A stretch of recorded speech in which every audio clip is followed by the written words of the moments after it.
Zombies have been an essential presence in film ever since Night of the Living Dead, released in 1968, but they found serious mainstream appeal in the past several decades. Here are some 21st century masterpieces that fans of all things undead can't afford to miss.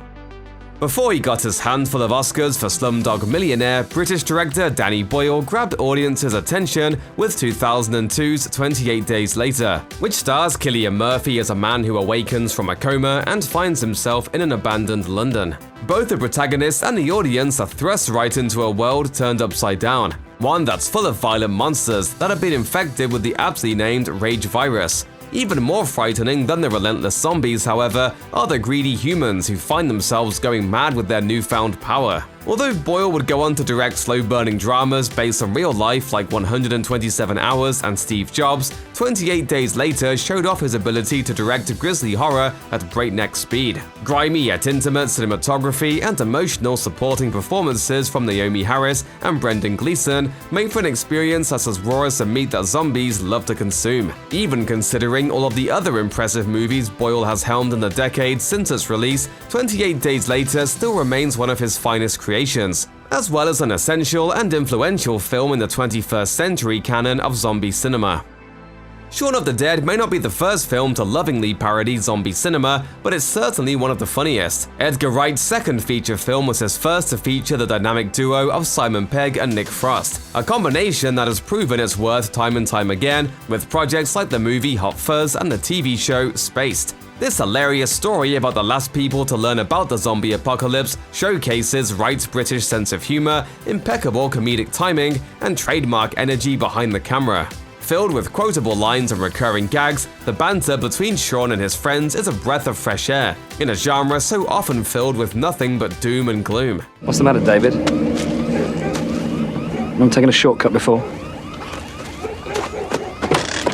Charming critics and audiences alike, Shaun of the Dead proved itself to be a 21st century comedy classic. Not only did it kick off the iconic Cornetto trilogy that continued with Hot Fuzz and The World's End, but it also established Wright as a filmmaker to watch and set a new standard for not just zombie movies, but for comedies in general. Not too shabby for a rookie director.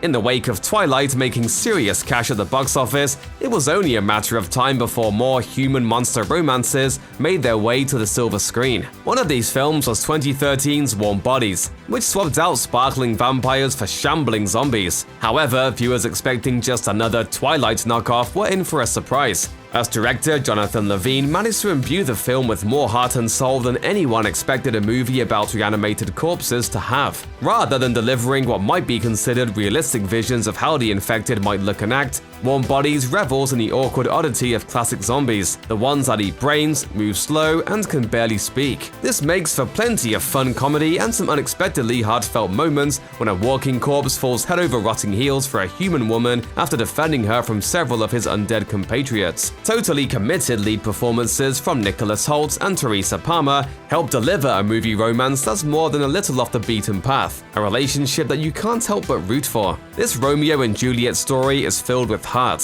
whether that heart is beating or not.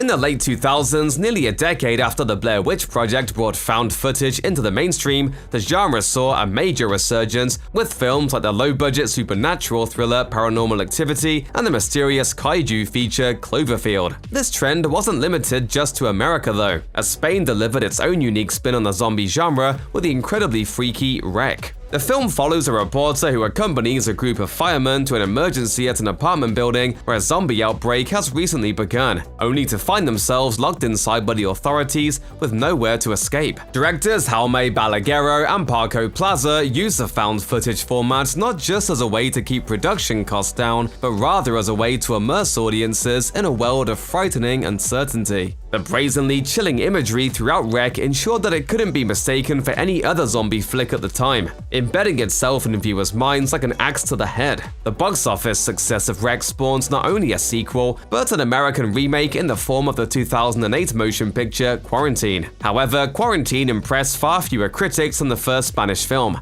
and more than a decade later, it's still the original Wreck that's keeping moviegoers up at night with its bold approach to found footage filmmaking. It's easy to imagine a version of Zombieland that's just an American remake of Shaun of the Dead, but this 2009 comedy feature was able to establish its own identity on the backs of its many iconic performances. Jesse Eisenberg's neurotic everyman, Woody Harrelson's thrill-seeking badass, and Emma Stone and Abigail Breslin's wisecracking con artist sisters make up an eccentric zombie survival squad that's as good at busting guts as they are at busting hordes of the undead. Director Ruben Fleischer gives Zombieland plenty of unique flourishes that make it stand out in the increasingly crowded world of zombie cinema. These include memorable rules for survival, a colorful climax in an amusement park, and of course an unforgettable cameo from Bill Murray as himself. So do you have any regrets? Garfield, maybe? With this many laughs, it's no wonder that Zombieland cultivated a fanbase so devoted that it got a sequel an entire decade after its release in Zombieland Double Tap. Much like The Walking Dead, Zombieland refuses to die, and it's not hard to see why. Comedies this good are rarer than a Twinkie in the apocalypse.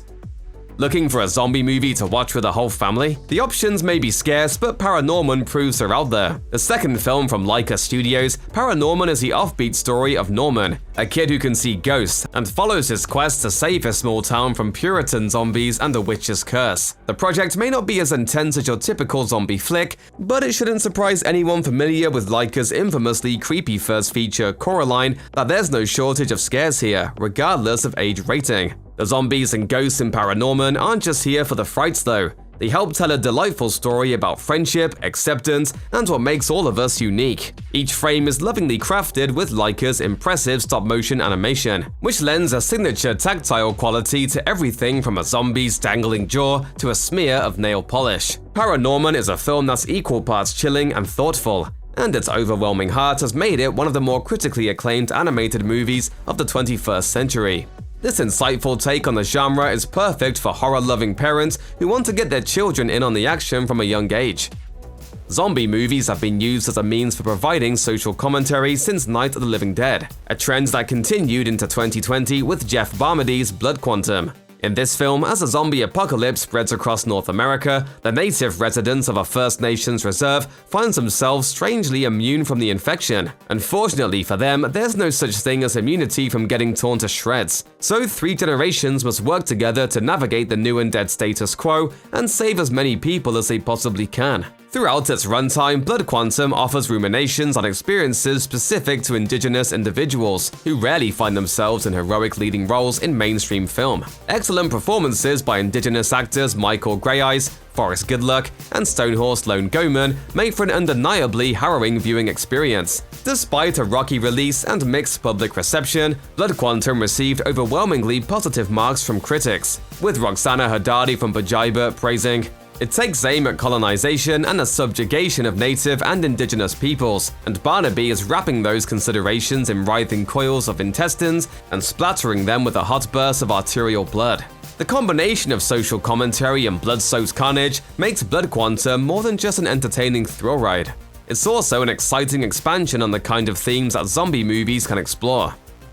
One Cut of the Dead is, in a word, ingenious. This Japanese zombie comedy revels in its twists and turns, but even without spoiling its big surprises, it's easy to say that director Shinichiro Ueda displays a level of creativity never before seen in this genre. When a crew making a low-budget zombie flick is attacked by actual real-life zombies, their unhinged director demands that they keep the camera rolling for maximum authenticity, putting everyone around him in mortal danger in order to get that one perfect shot. As actors and crew members fight for their lives, the camera shows the action in a single extended take, capturing the chaos in real time. Ueda does impressive work handling the shift from a casual hangout vibe to all hell breaking loose, all without ever taking a single break in the action. Keep watching after the credits though, because nothing in this movie is quite what it seems. At once a rollercoaster ride and an exercise in unearthing death in even the most unexpected places, the sense of creativity in One Cut of the Dead is very much alive.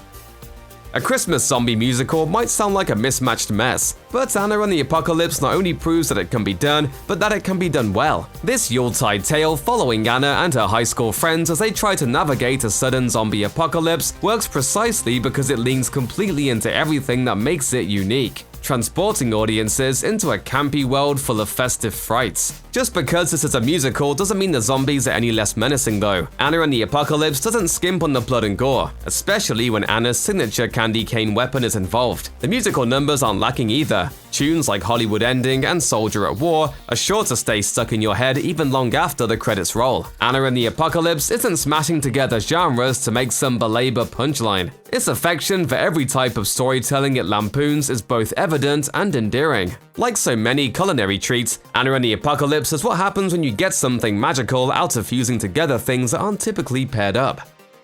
Zombies on a train might sound as silly an idea as snakes on a plane, but that's the central conceit behind Train to Busan, one of the greatest zombie movies not just of the 21st century, but of all time. Writer Park Joo-suk and director Yeon Sang-ho trap a packed cast of characters into the cramped confines of a train that suddenly becomes infested with hordes of the undead. The passengers must move beyond barriers of class and age and work as a team in order to survive their perilous journey to the coastal city of Busan. While Train to Busan will certainly give any zombie lover their fill of undead carnage, it's the humanity of its living protagonists that truly makes it shine. The characters in Train to Busan are memorable and lovable, especially Ma Dong-seok's character Yoon Sang-hwa, a charismatic tough guy with a heart of gold who takes down zombies with his fists. With such engaging figures to ground the story, Train to Busan makes audiences cry rather than cheer when characters meet their untimely ends. Who knew the key to creating a flawless zombie movie was simply putting them on public transportation?